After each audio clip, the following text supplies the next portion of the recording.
I think today's event, I think it was great. The kind of diverse speakers from various companies, from various various different categories.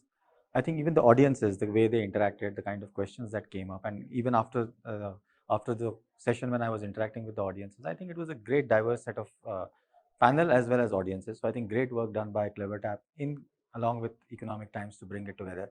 I think there is a definitely a requirement for a lot of these knowledge sharing or information sharing, as we may say, best practices of one. How do they translate to others? How do I see something good happening? How is it? How can I make it relevant to my category? So I think it was an amazing experience being here. Thank you very much for this. So see, I would say today we spoke quite a lot about personalization, right? Which is personalizing it to a, let's say, a cohort of one for a single customer, and I think that is one big leap that we are taking. We have something called as a skin expert. Effectively, you answer some questions, you take a selfie, and it throws out for a customer a customized beauty regimen, right? These are the products which are suited to your lifestyle, to your skin. If you look at that journey, it's quite evolved. You need to get somebody to take the test. You need somebody to believe the results which come in, right? That they have to have a credibility. You need somebody to buy the entire regimen, not only buying one or two, because then it defeats the entire purpose. And then you need them to repeat. So I think that is one big leap, and I think that is one of the key and challenge, I would say, exciting and challenging problems that we are trying to solve today. So see, of course, it is an impulsive category. One advantage is it is also a repeat category, right? Customers would buy, let's say, a nail polish frequently. People would buy a lipstick frequently, or they would buy body washes frequently. So it is critical for us to have that proper segmentation, upsell customers, cross sell customers, which customers are more are better suited for, let's say, upselling, which customers are better suited for cross selling. So I think segmentation is something that we have definitely done.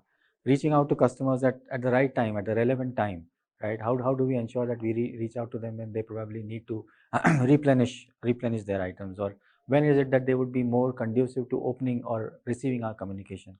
So I think these are some of the strategies that have done really well for us. See, technology is a great enabler, right? I think today what we could possibly do manually, right? There are limitations to what we could do. We could maybe set up basic hypothesis doing that, but when you want to try it out on a larger scale, when you want to actually test it out at a much let's say at an automated scale, it is technology that enables it. Beyond a point, you cease to manual will not give you that scale. So that is one thing which I definitely see today. There are a lot of options which are present there. And you asked about vendor partners, right?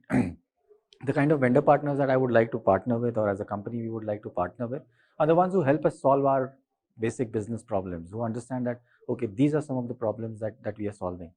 Somebody who understands that, yes, there are certain systems that we've already built in, right? How do we add value to that, right? We discussed something about, do we rip apart everything and set it up? No, today I think most of the companies are in a stage where there is already some kind of a base that has been built. How do we build on that? And that is what I would expect our vendor partners to solve for us. So see, people stress a lot about personalization. I think that is definitely how a brand can make itself relevant to customers. Segmentation, I think people spoke a lot about that. Testing and trying and seeing how you could do that. There are a lot of MarTech stacks which are available. How do you select one? How do you ensure that you meet the ROI? How do you ensure that you get the right set of tools which help you in achieving those business objectives and those ROI goals? So I think these are some of the key takeaways for me from this wonderful meeting that was there.